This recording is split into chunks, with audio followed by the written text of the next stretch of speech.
मूर्ख बालक, तुमने मेरी तपस्या भंग कर दी। मैं तुझे श्राप देता हूँ कि तू एक विशाल पेड़ के रूप में परिवर्तित हो जाएगा। साधु बाबा के इतना कहते ही डुग्गू एक विशाल मायावी पेड़ के रूप में परिवर्तित हो जाता है। सुंदरपुर गांव में आदित्य अपनी पत्नी सुमित्रा और अपने बूढ़े बाबा के साथ रहता था। वो लोग बहुत ही ज्यादा गरीब थे। बाबा, क्या सचमुच में मायावी पेड़ होते हैं? और मैंने तो बहुत लोगों के मुंह से सुना है कि मायावी पेड़ सोना देते हैं। नहीं बेटा, ऐसा नहीं होता। ये कोई भी मायावी पेड़ नहीं होते हैं। हाँ, ये तुमने जो सुना है ये बिल्कुल गलत है। अरे बाबा, मैंने सुना ही नहीं बल्कि कुछ लोगों का कहना है कि कुछ सालों पहले एक मायावी पेड़ था जिसके कारण से सभी को वह सोना देता था। हाँ नहीं बेटा, ये तेरा रहम है। आज के जमाने में मायावी पेड़ नहीं होते हैं। हाँ, तुझे बता दूं, ये सब ऐसे ही है। सब लोग तुझे गुमराह कर रहे हैं। बाबा, आपको इतने बड़े जीवन में कभी न कभी तो मायावी पेड़ मिले होंगे। आप मुझे बताओ ना कि आपको क्या क्या मिला है। अरे नहीं बेटा, ऐसा कुछ भी नहीं है। मुझे आज तक जादुई पेड़ या कोई मायावी पेड़ नहीं मिला है। मैंने तो बस कहानियों में बस सुना है। हाँ, अच्छा ठीक है, आप मुझे मत बताओ। मैं जाता हूँ सुमित्रा से पूछूंगा क्या उसने कभी भी मायावी पेड़ देखा है। इतना कहकर वह वहाँ से चला जाता है और अपनी पत्नी सुमित्रा से बोलता है, सुमित्रा, क्या तुमने मायावी पेड़ देखा है जिससे सोना मिलता है? नहीं जी, मैं तो इस मायावी पेड़ के बारे में कुछ नहीं जानती। मुझे तो कुछ नहीं पता इस पेड़ के बारे में। बस सुमित्रा, मैं तुमसे बस ऐसे ही पूछ रहा था कि तुमने मायावी पेड़ देखा है कि नहीं। देखो, मैंने तो कहानियों में सुना है। हाँ, गांव के चौपाल पर सभी लोग मायावी पेड़ के बारे में बातें कर रहे थे। अरे भाई लोग, तुम लोगों को पता है क्या? अरे पहले के जमाने में मायावी पेड़ जो हुआ करते थे ना, उनसे बहुत सारा सोना मिला करता था। हाँ हाँ, सुना तो है, लेकिन मैंने आज तक देखा नहीं है। हाँ, कि आखिर मायावी पेड़ होता कैसे है, वह दिखता कैसे है? हाँ भाई, हो सकते हैं। मैंने तो बहुत जगह देखे हैं मायावी पेड़। क्या होता है कि जैसे ही मायावी पेड़ को छूते हैं वहाँ से लोग गायब हो जाते हैं और वह दूसरी ही दुनिया में पहुँच जाते हैं। ये क्या बातें करते हो भैया? क्या सचमुच में वहाँ से गायब हो जाते हैं? लेकिन वो जाते कहाँ होंगे? हैं? अरे वो अपनी दूसरी दुनिया में पहुँच जाते हैं जो हमारी दुनिया से एक अलग दुनिया होती है, और वहाँ के बोलचाल, रहने का ढंग, ये सब कुछ अलग रहता है। गांव के सभी लोग मायावी पेड़ के बारे में बातें कर रहे थे कि तभी आदित्य वहाँ पर खड़ा होकर उनकी बातें सब कुछ सुन लेता है। अरे, गांव के व्यक्ति भी मायावी पेड़ के बारे में बातें कर रहे हैं, लेकिन मुझे समझ में नहीं आ रहा कि आखिर मायावी पेड़ मिलेगा कहाँ। एक काम करता हूँ कि मैं जंगल में जाकर देखता हूँ, क्या पता वहाँ पर मायावी पेड़ मिल जाए। इतना कहकर आदित्य घने जंगल की ओर चला जाता है। उसके मन में मायावी पेड़ देखने की जिज्ञासा थी। अरे, आज तो मैं मायावी पेड़ देख कर ही रहूंगा। पूरे जंगल में देख डालूंगा, कहीं न कहीं तो मायावी पेड़ होगा। हाँ चलो, जल्दी से मैं चलते चलते देखता हूँ कि आखिर कहाँ पास है। आदित्य पूरे जंगल में घूमकर देखता है, लेकिन उसे कहीं भी मायावी पेड़ नहीं दिखाई देता है। आगे चलकर उसे एक साधु बाबा दिखाई देते हैं। अरे, ये तो साधु बाबा हैं। चलो इन्हीं से पूछता हूँ, इनको पता होगा कि मायावी पेड़ कहाँ पर है। प्रणाम साधु बाबा, क्या आप मुझे बता सकते हैं कि मायावी पेड़ कहाँ पास मिलेगा? मुझे मायावी पेड़ देखना है। मुझे देखना है कि आखिर मायावी पेड़ के अंदर किस प्रकार का शहर रहता है। नहीं बेटा, इस जमाने में मायावी पेड़ नहीं होते हैं। हाँ, ये कभी कभी होता है कि किसी व्यक्ति को श्रापित कर दिया जाता है। हाँ, बाकी इस जमाने में मायावी पेड़ नहीं होते हैं। श्रापित मतलब उसको श्राप दे दिया जाता है, जिसके कारण से वह मायावी पेड़ बन जाता है बाबा। हाँ बेटा, वो किसी न किसी कारण से भी हो सकता है।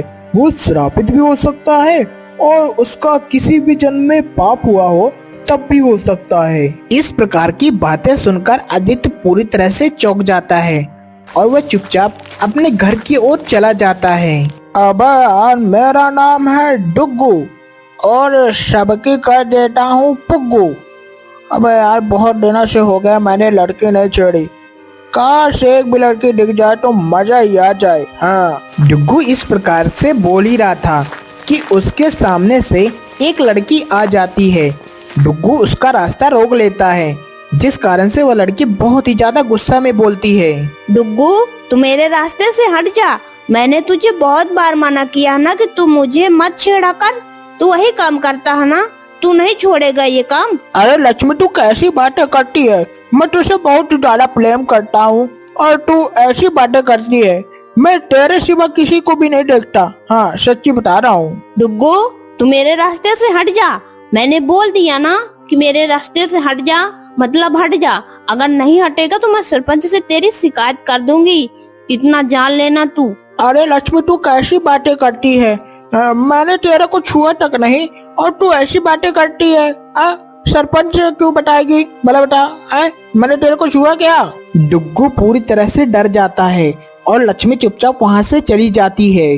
अबे यार ये लक्ष्मी तो लगता है मुझे मरवा कर ही छोड़ेगी, मैंने तो इसे कुछ भी नहीं कहा और ये मेरे को ऐसे बोलती है। चलो मैंने भला इसे छोड़ दिया, वरना ये मुझे पिटवा ही देती। डुग्गू इतना बोलकर जंगल की तरफ चला जाता है। वह जंगल में जाने के बाद साधु बाबा को देखता है और उसके मन में खुफिया दिमाग आता है। अरे ये बूढ़े बाबा यहाँ पर क्या कर रहे हैं? एक काम करता हूँ कि इनको छेड़ता हूँ, हाँ, और इनके ऊपर पत्थर भी मारकर देखता हूँ ये क्या बोलते हैं। डुग्गू साधु बाबा के ऊपर पत्थर फेंककर मार देता है। साधु बाबा की तपस्या पूरी तरह से भंग हो जाती है। मूर्ख बालक, तुमने मेरी तपस्या भंग कर दी। मैं तुझे श्राप देता हूँ कि तू एक विशाल पेड़ के रूप में परिवर्तित हो जाएगा।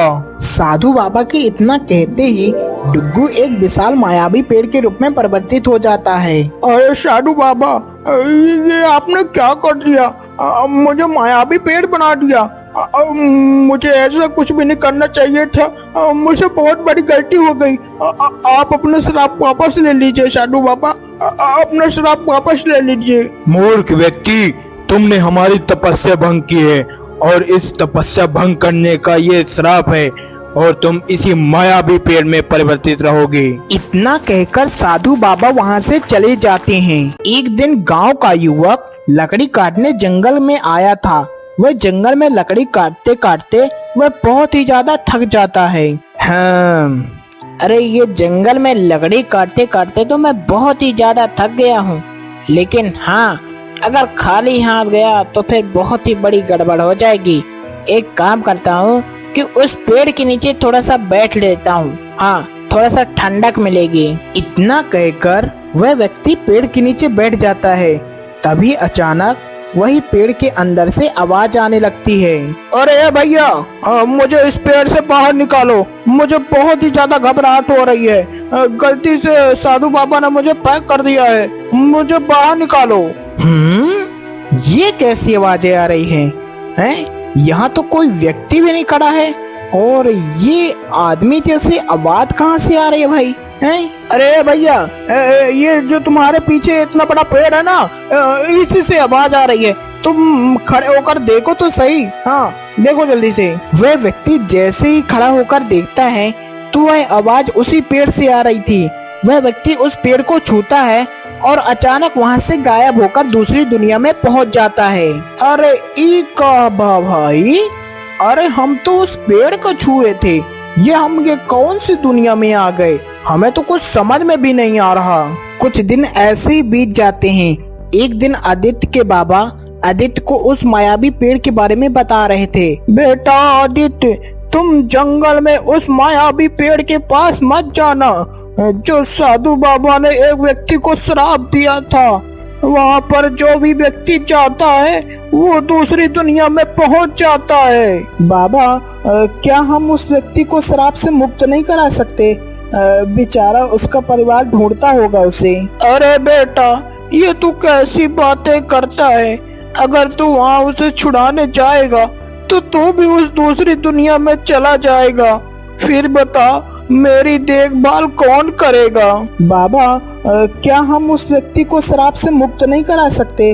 बेचारा उसका परिवार ढूंढता होगा उसे। अरे नहीं बेटा, तू वहाँ बिल्कुल भी जाना मत। मैं तुझे बता दे रहा हूँ, तेरे सिवा मेरा और कोई भी नहीं है। अगर तू चला जाएगा तो फिर मैं कैसे जी पाऊंगा। आदित्य अपने बाबा की बातें नहीं सुनता है और गांव से होते हुए वह जंगल की ओर जाने लगता है। जैसे ही वह गांव के बीचों बीच पहुंचा तो वह डुग्गू की पत्नी बोलती है, अरे क्या हुआ बहन जी, आप इतना परेशान होकर जंगल की तरफ क्यों जा रहे हो? ऐसा क्या हो गया? अरे क्या बताऊं आदित्य भैया, डुग्गू जी कब से गायब हो गए हैं। मैं उन्हीं की खोज में निकली हूँ, पता नहीं वो कहाँ होंगे। अरे आप चिंता क्यों करती हैं? मैं बस उन्हीं की खोज में मैं भी जा रहा हूँ, आप चिंता मत करिए। आप एक काम करिए कि आप अपने घर की ओर चली जाइए, मैं जंगल में उसे देखने जाता हूँ। इतना कहकर आदित्य जंगल की तरफ चला जाता है। वह जंगल में जैसे पहुँचता है तो वही मायावी पेड़ वहाँ पास दिख जाता है। अरे भैया मुझे बचा लो, मुझे इस पेड़ से बाहर निकाल लो। मैं बहुत दिनों से इस पेड़ के अंदर हूँ, मुझे इस पेड़ से बाहर निकाल दो, मुझे बहुत ही ज्यादा डर लग रहा है। आदित्य पूरी तरह से जान जाता है कि यह मायावी पेड़ है, अगर वह उसे छुएगा तो वह दूसरी दुनिया में पहुंच जाएगा। अच्छा तो तुम मुझे ये बताओ कि तुम्हें मायावी पेड़ किसने बनाया? अरे क्या बताऊं भैया, क्या हुआ था कि मैं साधु बाबा के ऊपर पत्थर मार दिया था, जिसके कारण से उन्होंने मुझे श्राप दे दिया है। अब एक ही उपाय है, आप उनसे जाकर पूछो कि मैं श्राप से कैसे मुक्त हो पाऊंगा। ये आपने गलत किया है डुग्गू भैया। हाँ, अगर कोई साधु बाबा तपस्या कर रहा है तो आप उसके ऊपर पत्थर क्यों मारेंगे? हाँ, इसीलिए तो उन्होंने आपको मायावी पेड़ बना दिया। अरे क्या बताऊं भैया, क्या हुआ था कि मैं साधु बाबा के ऊपर पत्थर मार दिया था, जिसके कारण से उन्होंने मुझे श्राप दे दिया है। अब एक ही उपाय है, आप उनसे जाकर पूछो कि मैं श्राप से कैसे मुक्त हो पाऊंगा। हाँ हाँ ठीक है, लेकिन आप मुझे प्रॉमिस करो कि आज के बाद से किसी को तंग नहीं करोगे और ना ही किसी के ऊपर पत्थर फेंक कर मारोगे। हाँ भैया, मैं आज के बाद से किसी को भी परेशान नहीं करूंगा और ना ही किसी को पत्थर मारूंगा। आप जल्दी से जाओ ना, साधु बाबा से पूछो कि आखिर इससे मुक्ति कैसे मिलेगी। अच्छा ठीक है, अब मैं जाता हूँ, साधु बाबा से पूछूंगा कि आखिर इसका क्या उपाय है। लेकिन गलती तो की है तो पछताना तो पड़ेगा। ठीक है, चलो अब मैं जाता हूँ। आदित्य इतना कहकर जंगल के आगे की तरफ निकल जाता है। उसे कुछ दूर जाने के बाद वहाँ पर साधु बाबा दिखाई देते हैं। प्रणाम साधु बाबा, आपके चरणों में मेरा कोटि कोटि नमन। प्रणाम बेटा। अच्छा तुम ये बताओ कि तुम्हारा जंगल में कैसे आना हुआ और तुम मेरे पास क्यों आए हो? साधु बाबा, मैं उस समस्या का समाधान करने के लिए आया हूँ जो कुछ दिनों पहले आपने श्राप दे दिया था। अच्छा, तो तुम उस मायावी पेड़ के बारे में पता करने आए हो, वो कैसे श्राप से मुक्त होगा? हाँ बाबा, बस मैं उसी के चक्कर में आया हूँ। क्या आप बता सकते हैं कि वह व्यक्ति कैसे श्राप से मुक्त होगा? हाँ, उस व्यक्ति को मुक्ति करने के लिए तुम्हें एक जादुई छड़ी की आवश्यकता पड़ेगी और वह तुम्हें जंगल के आगे की तरफ मिलेगी। लेकिन साधु बाबा, मैं इतने बड़े जंगल में जादुई छड़ी कहाँ से ढूंढूंगा? मुझे आप बता सकते हैं कि आखिर वह जादुई छड़ी कहाँ पर मिलेगी? हाँ, तुम्हें जादुई छड़ी केवल ईमानदारी के कारण ही मिलेगी। और हाँ, याद रखना कि जंगल में तुम्हें आगे जो कुछ भी मिले उसे गौर करना। अच्छा ठीक है साधु बाबा, अब मैं जाता हूँ जंगल के आगे की तरफ। वह जंगल के आगे की तरफ निकल जाता है। जैसे ही वह जंगल के बीचों बीच पहुँचता है तो उसे एक घायल चिड़िया दिखाई देती है। ये सब कुछ देखकर आदित्य पूरी तरह से चौंक जाता है। अरे, इतने घने जंगल में ये चिड़िया घायल कैसे हो गई? ओहो, क्या पता ये प्यास के कारण घायल हो गई हो। एक काम करता हूँ कि जल्दी से इसे पानी लाकर पिला देता हूँ। आदित्य बिना देर किए ही उस चिड़िया को पानी पिला देता है और वह चिड़िया पूरी तरह से स्वस्थ हो जाती है। हे मानव, तुमने मेरी मदद की, वो भी बिना स्वार्थ के।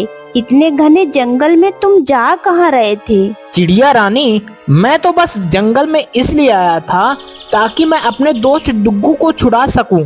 वो एक मायावी पेड़ के रूप में बन गया है, जिसके कारण से उसे छुड़ाने के लिए मुझे एक जादुई छड़ी की आवश्यकता है। हे मानव, तुम्हें इस जंगल में चाबी नहीं मिलेगी क्योंकि ये जंगल बहुत ही खतरनाक है। तो चिड़िया रानी, मैं क्या कर सकता हूँ? मुझे तो जादुई छड़ी लेनी ही पड़ेगी ना, तभी मैं अपने दोस्त डुग्गू को छुड़ा पाऊंगा।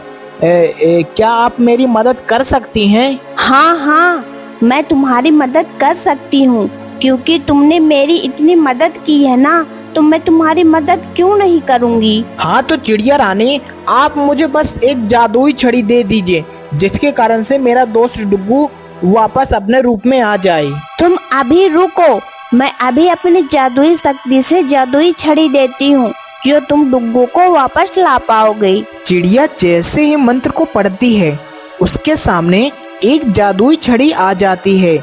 आदित्य जादुई छड़ी को देखकर बहुत ही ज्यादा खुश हो जाता है। आपका बहुत बहुत धन्यवाद चिड़िया रानी, जो आपने मुझे जादुई छड़ी दे दी। धन्यवाद मत बोलो आदित्य, ये तो मेरा कर्तव्य था। तुमने भी तो मेरी कितनी मदद की है, जिसकी वजह से मैं यहाँ पर हूँ। आदित्य जादुई छड़ी को लेकर वहाँ से चला जाता है और वह जैसे ही जादुई छड़ी को मायावी पेड़ में छुपाता है तो वह डुग्गू वापस अपने मानव रूप में आ जाता है। अरे आदित्य भैया, आपका बहुत बहुत धन्यवाद। अगर आप ना होते ना तो मैं इस मायावी पेड़ के अंदर ही रहता। हाँ, कोई बात नहीं डुग्गू भाई, अब अगली बार से इस प्रकार की गलती कभी भी मत करना। जो व्यक्ति उस मायावी पेड़ को छूकर दूसरी दुनिया में चला गया था, अब वह वापस अपने गांव पर आ जाता है। इस प्रकार से आदित्य की ईमानदारी के कारण डुग्गू अपने वापस रूप में आ जाता है।